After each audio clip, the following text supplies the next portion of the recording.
നല്ല ടേസ്റ്റുള്ള ചിക്കൻ ബർഗറാണ് ചെയ്യാൻ പോകുന്നത്. 5-6 സ്റ്റെപ്പോട് കൂടിയാണ് നമ്മൾ ബർഗർ തയ്യാറാക്കുന്നത്. ആദ്യം നമ്മൾ ചിക്കൻ നല്ല രീതിയിൽ ബോൺലെസ് ആയിട്ടുള്ള പീസ് വളരെ ചെറുതായിട്ട് നല്ല രീതിയിൽ വാഷ് ചെയ്ത് കട്ട് ചെയ്ത് മാറ്റി വെച്ചിരിക്കുകയാണ്.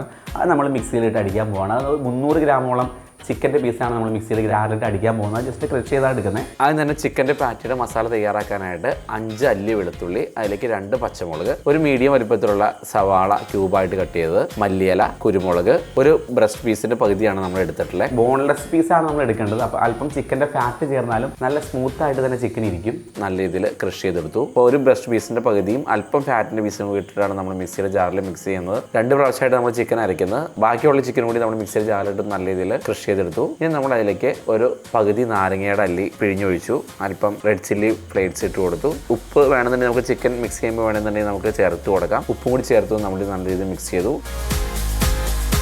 ടൈറ്റ് ആക്കാനായിട്ട് അല്പം ബ്രെഡ് ക്രംസ് ഇട്ട് കൊടുത്തു. നല്ല രീതിയിൽ ടൈറ്റായിട്ടാണ് നമ്മൾ പാറ്റിയുടെ മിക്സ് തയ്യാറാക്കേണ്ടത്, അല്ലെങ്കിൽ അത് പൊട്ടിപ്പോവും.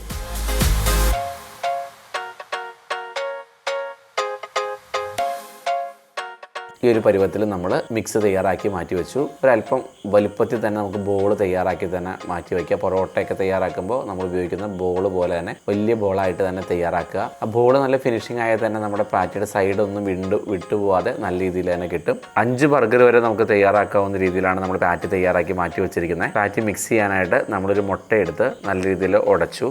അതിലേക്ക് നമ്മൾ മൈദയാണ് ഇട്ട് കൊടുക്കുന്നത്. 2 ടേബിൾ സ്പൂൺ മൈദ ഇട്ട് കൊടുത്തു. അല്പം വെള്ളം ഒഴിച്ച് നമ്മൾ നല്ല രീതിയിൽ ലൂസായിട്ട് തന്നെയാണ് ഇതിൻ്റെ ബാറ്റർ തയ്യാറാക്കുന്നത്. ഇതിലാണ് നമ്മൾ അല്പം വൈറ്റ് പെപ്പർ ഇട്ട് കൊടുത്തു. അതിലേക്ക് അല്പം ഉപ്പ് കൂടി ഇട്ട് കൊടുത്തു.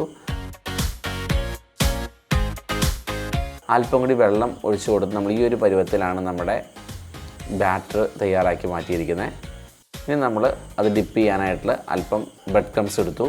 റെഡിയാക്കി വെച്ചിട്ടുള്ള പാറ്റി ഒരെണ്ണെടുത്ത് നമ്മുടെ ബാറ്ററിൽ മുക്കി എല്ലാ സ്ഥലത്തും ആ ഒരു മസാല മിക്സ് ആവുന്ന രീതിയിൽ നമ്മൾ ബ്രെഡ് ക്രംസിലേക്ക് നമ്മൾ ജസ്റ്റ് ഒന്ന് ഡിപ്പ് ചെയ്യാണ്.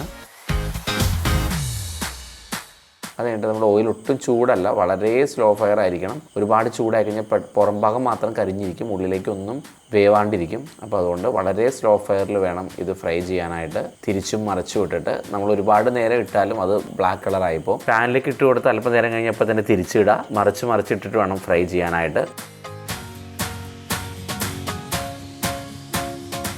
ഇനി നമ്മൾ ഒരു പാൻ എടുത്തിട്ട് അല്പം ബട്ടർ ഒഴിച്ച് കൊടുത്തു. അതിലേക്ക് 1 ടേബിൾ സ്പൂണോളം കാശ്മീരി മുളക് പൊടി ഇട്ട് കൊടുത്തു. ജസ്റ്റ് ഒന്ന് നമ്മൾ മുളക് പൊടി സോട്ട് ചെയ്തെടുക്കേണ്ട ബട്ടറിൽ.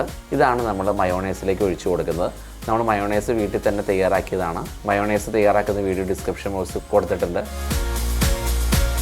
ഇനി നമ്മൾ മുളക് പൊടി മിക്സ് ചെയ്തത് ബട്ടറിൽ മിക്സ് ചെയ്ത് മയോണൈസിലേക്ക് ഇട്ട് കൊടുത്ത് ഈ ഒരു പരുവത്തിൽ നമ്മളിതിനെ മിക്സ് ചെയ്തെടുക്കുകയാണ്. സാധാ മുളക് പൊടി ടൊമാറ്റോ സോസോ ഒഴിച്ച് കൊടുത്ത് നമുക്ക് തയ്യാറാക്കാം. ചില്ലി പേസ്റ്റ് ഇല്ലാത്തതുകൊണ്ടാണ് നമ്മൾ ജസ്റ്റ് ബട്ടറിൽ അല്പം കാശ്മീരി മുളക് നല്ല രീതിയിൽ സോട്ട് ചെയ്തിട്ടാണ് നമ്മൾ മയോണൈസിൽ ചേർക്കുന്നത്. ചില്ലി പേസ്റ്റ് ഞാൻ ചേർത്താലും മതി. ഡയറക്റ്റായിട്ട് നമുക്ക് മുളക് പൊടി ഡയറക്റ്റ് ഇടാണ്ടിരിക്കാൻ വേണ്ടി മാത്രമാണ് നമ്മൾ ഇങ്ങനെ ചെയ്തത്. ഡയറക്റ്റ് മുളക് പൊടി കാശ്മീരി ചില്ലി ഇടാവുള്ളൂ.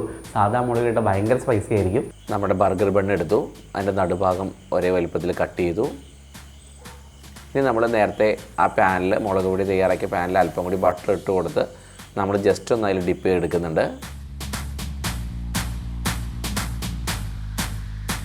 അപ്പോൾ മസാല ഒട്ടും വേസ്റ്റ് ആവില്ല.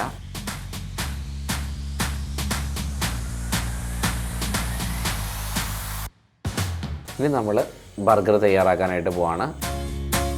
അതിൻ്റെ ഫസ്റ്റ് ലെയർ നമ്മൾ മയോണൈസ് റെഡ് ചില്ലി മിക്സ് ചെയ്ത് ജസ്റ്റ് തേച്ച് കൊടുത്തു. കുക്കുംബർ ഫസ്റ്റ് ലെയർ വെച്ചു. അതിൻ്റെ മുകളിൽ 2 തക്കാളി, ഒരു സവാള. ഇനി നമ്മളതിലേക്ക് സെലറി അല്ലെങ്കിൽ ക്യാബേജിൻ്റെ ഇലയായാലും മതി, നല്ല ഭംഗിയായിട്ടിരിക്കാൻ സെലറിയാണ് നല്ലത്. അതിൻ്റെ മുകളിൽ നമ്മൾ പാറ്റി വെച്ച് കൊടുത്ത് നമ്മൾ ചീസ് ഡയറക്റ്റായിട്ടാണ് വെച്ച് കൊടുക്കുന്നത്. ആ ചീസ് നമ്മൾ പാനിൽ വെച്ച് ജസ്റ്റ് ഒന്ന് മെൽറ്റ് ചെയ്ത് വെച്ചാലും നമുക്ക് നല്ല ടേസ്റ്റ് ആയിട്ട് തന്നെ കിട്ടും. അതിൻ്റെ മുകളിൽ നമ്മൾ ടൊമാറ്റോ സോസാണ് ഒരു ലെയറായിട്ട് നമ്മൾ ബെന്നുമ്പോൾ തേച്ച് കൊടുത്ത് നമ്മൾ ക്ലോസ് ചെയ്യുകയാണ്. അപ്പോൾ നമ്മുടെ ചാനൽ ഇഷ്ടപ്പെടുന്നത് സബ്സ്ക്രൈബ് ചെയ്യുക.